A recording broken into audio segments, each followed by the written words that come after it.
मैंने कभी नहीं सोचा था कि मेरी जिंदगी की सबसे खूबसूरत और सबसे जटिल कहानी एक रिक्शा वाले से शुरू होगी। मेरा नाम नेहा है। मैं 24 साल की हूँ, एमए फाइनल ईयर की छात्रा और एक सरकारी नौकरी की तैयारी कर रही थी। हम दिल्ली की एक पुरानी कॉलोनी में किराए पर रहते थे, माँ, मैं और मेरी छोटी बहन। पापा हमें बहुत पहले छोड़कर चले गए थे, हमेशा के लिए। माँ ने सिलाई करके हमारा पेट पाला, इसीलिए हम बहनों ने कभी सपनों की कीमत पैसे में नहीं तौली। बस एक उम्मीद थी, जिंदगी एक दिन बदल जाएगी। उस रोज मेरी क्लास छूट गई थी। गर्मी तेज थी और ऑटो वालों ने किराया आसमान पर चढ़ा दिया था। तभी वो दिखा, पुरानी सी रिक्शा, झुकी झुकी काया और चेहरे पर धूप से जली हुई त्वचा। मैडम जी, बैठ जाइए, 20 रुपए में छोड़ दूंगा। मैंने बिना ज्यादा सोचे बैठ गई। रास्ते भर चुप रहा, न आंखें मिली न शब्द। लेकिन उस चुप्पी में एक अजीब सुकून था, जैसे जिंदगी का सबसे लंबा सफर सिर्फ कुछ मिनटों में कट गया। उस दिन के बाद मैंने कई बार उस रास्ते से जाना शुरू किया। जानबूझकर रिक्शा नहीं पकड़ती, बस देखती रहती कि शायद वो दिख जाए। और वो अक्सर दिख जाता था, एक कोने में खड़ा, आंखों में वही थकान, लेकिन होठों पर हल्की मुस्कान। नाम क्या है तुम्हारा? मैंने एक दिन पूछ लिया। अर्जुन। बस अर्जुन। हमारी बातों की शुरुआत वहीं से हुई। वो मेरी किताबें पकड़ता, कभी चाय पूछता, कभी मेरी माँ के हाल पूछता। मैं हैरान थी कि एक अजनबी, जो मेरे जीवन से बाहर होना चाहिए था, धीरे धीरे मेरे दिल के सबसे करीब होता जा रहा था। अर्जुन मुझसे उम्र में लगभग 15 साल बड़ा था। उसका एक 6 साल की बेटी थी, जिसे वो अपने एक दोस्त के पास छोड़कर काम करता था। उसकी पत्नी 4 साल पहले एक सड़क हादसे में गुजर गई थी। तुम्हें डर नहीं लगता इतने अकेले रहकर? मैंने एक दिन पूछा। अब डर नहीं लगता, अब तो सब आदत सी हो गई है। बस कभी कभी किसी के साथ बैठकर चाय पीने का मन करता है। उसकी ये बात मुझे अंदर तक छू गई, शायद इसीलिए क्योंकि मैं खुद भी अकेली थी, लोगों से भरी दुनिया में सबसे अलग। माँ ने एक दिन मुझसे पूछा, ये अर्जुन कौन है, रोज रोज तुमसे मिलने क्यों आता है?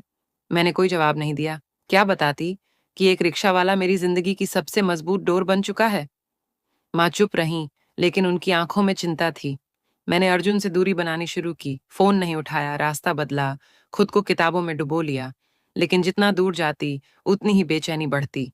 फिर एक दिन पता चला कि अर्जुन शहर छोड़ गया, बिना बताए, बिना कुछ कहे। जैसे आया था वैसे ही चला गया।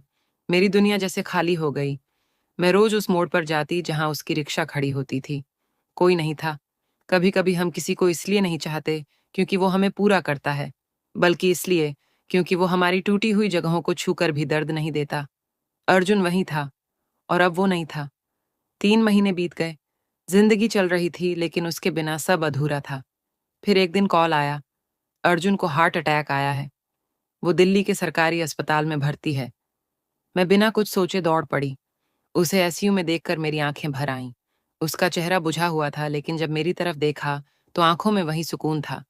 मैंने उसका हाथ पकड़ा और कहा, क्यों छोड़ दिया था मुझे यूं चुपचाप? उसने धीरे से कहा, तुम्हारे लिए मेरे पास कुछ नहीं था, सिर्फ टूटी सांसें थीं। तुम जिंदा थी, मैं नहीं था। वो ठीक हो गया। मैंने उससे शादी करने का फैसला कर लिया। माँ को बताया तो चुप हो गई। कुछ देर बाद बस इतना बोली, अगर तुम्हें सुकून मिलता है तो मैं कौन होती हूँ रोकने वाली। हमने मंदिर में चुपचाप शादी कर ली। न बैंड था न बारात, सिर्फ मैं, अर्जुन और हमारी खामोशियां। पर लोगों के सवाल नहीं रुके। कॉलेज में टीचर्स कानाफूसी करने लगे, पड़ोसी ताने मारने लगे, रिश्तेदारों ने बोलना बंद कर दिया। लेकिन अर्जुन के साथ खड़े होकर मैंने सीखा, जब मन साफ हो तो किसी की नजरों से डरने की जरूरत नहीं होती। मैंने अर्जुन के नाम से एक छोटा सा टिफिन सेंटर खोल दिया। उसने खाना बनाना शुरू किया, सादा लेकिन स्वादिष्ट। एक दिन एक बूढ़ी औरत भूखी आई तो अर्जुन ने मुफ्त में खाना दे दिया। अगली बार 2 बच्चे आए, फिर 3 और फिर और अर्जुन ने खाना बांटना शुरू कर दिया।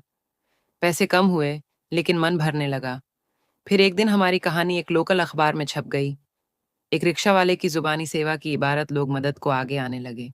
डोनेशन मिलने लगी और हमारा छोटा टिफिन सेंटर अब एक सेवा केंद्र बन गया। अब वो लोग जो ताने देते थे तारीफ करने लगे। कॉलेज में जहां मेरी आलोचना होती थी, अब मेरी कहानी प्रेरणा बन गई थी। माँ हर सुबह अर्जुन के लिए चाय बनाती हैं और बहन अब उसे भैया कहती है। हमने एक एनजीओ खोला, खामोशियां बांटते हैं। आज हम हर दिन 50 लोगों को खाना खिलाते हैं। अर्जुन अब सिर्फ मेरे पति नहीं, सबके बाबा बन चुके हैं। हमारे पास ज्यादा नहीं है, न बड़ा घर न बड़ी गाड़ी, लेकिन हमारे पास एक दूसरे की मुस्कान है। शाम को जब हम दोनों एक ही चाय के प्याले से चाय पीते हैं, तो लगता है जैसे जिंदगी पूरी हो गई है। मैंने अर्जुन से कहा था, मैंने तुम्हें तब चुना था जब तुम्हारे पास कुछ नहीं था। अब भी वही हो, बस अब मेरी दुनिया भी हो। और वो मुस्कुराया। मैं हूं नेहा, और मेरी जिंदगी अर्जुन के साथ उस रिक्शे जैसी है, खड़खड़ाहट भरी लेकिन सबसे सच्ची।